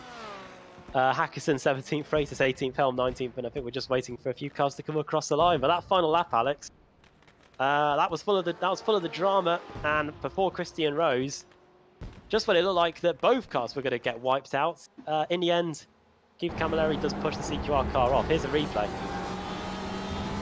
I mean, they were battling hard, I understand that, but yeah, Bosch. Maybe braking a bit too early. I'm not one to call that, but I mean, I wouldn't know, and I know from your initial reaction as a driver, Keith's going to say he braked way too early there, and of course, they were both on a very, very tight line, so Rose is going to say, no, I was braking in the right spot, and, you know, it's my corner and things like that, so, yeah, one for the stewards. Certainly, I'm just a bit gutted that it came down to that rather than denying us the opportunity for a good battle side by side on the last lap, really. Right. Let's get these race results up, shall we? Indeed, yeah. Here we go then. End of a great evening. And Mark Fletcher is very happy as well. Car 111 gets P1 at the end. Keith Camilleri in second. I think he'll keep the place. From what I understand, the protest system and the way it works, keep your place, but you get docked something afterwards. Brandon Tabone finishes in third, his teammate. Barry Baird fourth, fifth for Christian Challoner. Then it's Simon Underhill and Chris Wood, sixth and seventh, the top two Pro-Am drivers there. Then it's Pete Harrods, Michael Blake in ninth. He was leading for the best part of half the race. Then Andy Shield in 10th, Ben Gregory 11th, 12th for Lewis Bibby. Richard Gafencu in 13th place, 14th for Christian Rose, then James Underhill, the 5th highest Pro-Am driver. Then it's Dave Baker in 16th, then Ben Hackerson, Miguel Freitas, the race 2 winner in 18th, 19th for Nicholas Helm, and Jerome Kaiser in 20th. 21st for Michael Evdoka, and then the cars 1 lap down or more. Mark Woodhouse, there he is. Josh Rayfield, 9 laps down. Rich Warmingham in 24th, 10 laps down. Mike Gray, 10 laps down too. And Laszlo Kotrox was out very early on indeed. Don't even know if he started, but yeah, he finishes down in 26th place.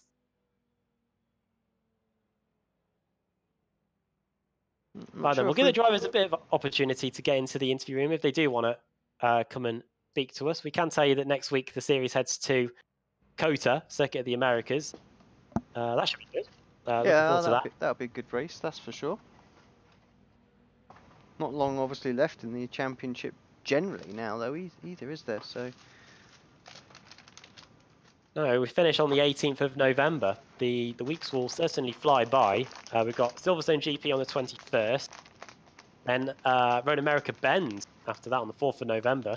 Yeah, it's unusual to throw in the Bend, isn't it? But yeah, well, we thought we were racing there in the BSR TCR on Sunday, but we weren't. In fact, that was 2 weeks ago. And then we've got Barcelona Catalunya on the 11th of November, and then we end the season at the Watkins Glen. So that should be good. We do have a very unfortunate driver waiting to talk to us. It's Christian Rose, the man who led starting the final lap, but didn't lead it at the end. And he did finish in 10th place overall. We've got his CQR teammate, Dave Baker, waiting to chat to us as well. So considering they both drive for CQR, we might as well grab them in for a quick word. 2 CQR teammates joining us in the commentary box now then to dissect their evening. Christian, we'll start with you. Leading, starting the final lap. You very nearly get wiped out with Keith going through the fast right-hander, and then he finally gives you the shove to end your chances of winning, going into the left-hander when you were defending the inside. Yeah, I think that's fairly plain to see. I'll let the stewards decide what they think, but I have a very firm opinion on what happened there. I thought that I drove a fairly decent race in a car that's not the best, focused on getting my exits, and yeah, no, I just got punted off. So frustrated to say the least. I felt that I had a really good chance to take the win there.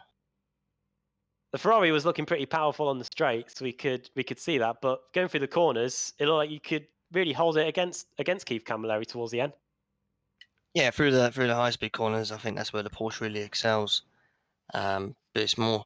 I was really struggling with the brakes all evening, which didn't help. But yeah, so once I got into the lead, I just wanted to focus on my exits from the corners. You know, if I got a good exit, I should be able to hold on down the straights. But hey ho, go on to next week. Yeah, race 3 obviously had issues there. Race 2, did you get caught behind someone that in the same corner that you went off in race 3? So someone had a moment there, and you had to get on the brakes, and you lost a few positions there too. Yeah, there was some. I'm not sure who it was, but they made contact on the exit, and there was a steady flow of traffic to the right, so I had to wait for the crash to sort of calm down so we could get racing. Yeah, but yeah, that cost me a few positions, but sometimes I can't. I'll bring you your teammate Dave Baker here, who's been patient here. I don't know what was going on at the finish, Dave, because it looked like James Underhill was slamming on the anchors, and he was. We'd been playing a bit with each other that previous lap. I'd caught him, and he sort of pulled over to graciously let me pass. And I thought, no, you can't just give me a place. Let's sort of battle for it. And so we actually spent the last lap just deliberately trying to brake to let the other one past. So just having a bit of fun. And your evening as well, you had I think you were Delta Goodham with the reverse grid at one point. Might have been race 2, I think. Long evening. Yeah, race 2 and race 3 actually I had quite good reverse grids, because basically that tells you how the stories of the races not going quite so well. I think like Christian said, like I was really struggling on the brakes tonight in the Porsche. I was having to brake a little bit earlier than you would normally, and the car was just wanting to rotate too much if I braked really heavily and stuff like that. I mean, I think you saw that in race 3 where I binned it at turn 1. So I've not felt comfortable in the Porsche for a while. Something's changed with it or me or whatever, I don't know. But I still had some great fun, some great racing out there. Battles with Michael Blake in race 3. Michael Evdoka in kind of races 1 and 2 and stuff like that. Yeah, you can still go side by side around this track for quite a long way, even if you are struggling in a car. I know quite a lot of us at the moment are really really stuck into the TCR car, and going straight from that back to this is it quite a bit daunting? Yeah, I'm not a driver that can just jump into a car and be quick. I mean, there are some guys, I know, like Josh Thompson's brilliant at that. Like he can just switch from cars and be quick in any. And it really annoys me because I actually have to practice, and I just don't have enough time to practice these cars at the moment because I'm enjoying the TCRs. They're so much fun, but it's a shame because you can get some brilliant racing in these. But yeah, I'm just struggling a little bit, but still having a lot of fun. I was going to say, last night me and Andrew Woodhouse were doing BSR TCR, and Josh Thompson just arrives out of nowhere, and there he is, beating us, and we've been racing in that series for ages. Well, for the last... it's frustrating, isn't it? Yeah. There are some guys that are just like that. I mean, you saw it tonight, kind of Keith qualifying, I think, was a couple of tenths quicker than anybody else on the grid. Some guys that just click with cars and they're just quick and there's nothing you can do about it. You've just got to go, right, I've got to come back stronger. I've got to come back better because I want to be beating these guys and I've just got to figure out how. Makes you wonder if he was a few tenths of a second quicker, why he had to barge Christian Rose out of the way. But anyway, Christian, we've got You're not holding back tonight, are you, Adam? I know that's unusual for you. I promise I haven't had anything to drink. We're meant to be diplomatic and unbiased. I'll just put that out there. So. Yeah. Sorry, Keith. I'll let the stewards do their talking on that. Christian, next week we go to COTA, Circuit of the Americas. Are you looking forward to that one? Not looking forward to the long straight bits. The fast corners, yeah. yes, that'll be fun, but the long back straight is where we'll lose a lot of time, I imagine. So we're gonna have to work really, really hard to make up the time through what I'd call Maggots and Beckett's part. Yeah, the S's. That should be good for the Porsche anyway. Yeah, Dave. Before we go, I'll designate you as the guy to do all the shout outs. Fire away, my friend. Well, to everybody that's still turning up to race, thank you very much. We've still got quite relatively healthy numbers on the grid, even if they've dropped a little bit. There's still some fantastic racing going on. To Christian, and for helping me so much to get up to speed tonight, and to everybody else in the CQR teams. You guys, obviously, for putting on the broadcasts, and for everybody else that's been commenting in the chat while the races have been going on. I think that about covers it. Yeah, Christian, anything from you? No, I think Dave's got it all sorted. There we go. I could do something tonight. There we go. Yeah, I'll say anything. I won't say anything else in case I get fired. Guys, well done. But commiserations, Christian, I must say on the finish to that one. We'll see what happens with the stewards of that. But thanks both for coming and speaking to us. Thank you very much. No worries. We'll see you guys soon.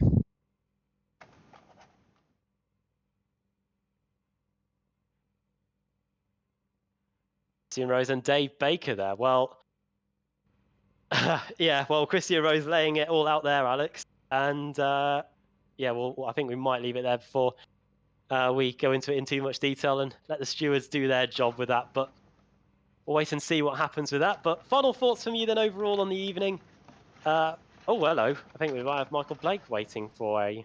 Okay, well, we've got time to speak to him? Yeah, go on. Let's have one more. Yeah, we can go off air at 10:30. That'll be a good round time to go Right, I really tried. Oh, Sorry, Michael. Which I should have dragged you into general. Yeah, Michael Blake, everybody, in the commentary box then. The pole sitter for the final race, and you led a decent half of it, maybe more than half the race. It's just a shame that everyone caught up towards the end. Yeah, I had a choice to make. It was fight or let the CQR cars go and try and hang on for sort of a top 4 or 5 maybe, but the first time this season this car's actually done what I asked it to do, and so I thought, why not? And it worked for the first lap. I was like, well, I'll keep trying. And then by that point when I did start to pass, everyone else had caught up, but that was a lot of fun. Apologies to Mr. Challoner for the little nudge going into the S's, but everybody else kept it really clean, and really thank them for that. I don't have the pace of the front guys, but that was fun trying to keep them behind. Yeah, there was the moment just before the bridge to go into the second sector where he went in a bit deep there, and he got freight trained a little bit there later. Yeah, I was fiddling with the brake bias because I kept feeling I was leaving a couple of tenths or tenth and a half in the braking zone there. So I just tried to push it a little bit more, and it just locked up. And I thought I was going straight. What's the difference like racing in the night time? Because of course we had the 2 races during the day. Was the car a bit nicer to drive in the evening? I actually prefer it the hotter it is, because I think when it's hotter, the gap between the fastest cars on the grid and me is smaller.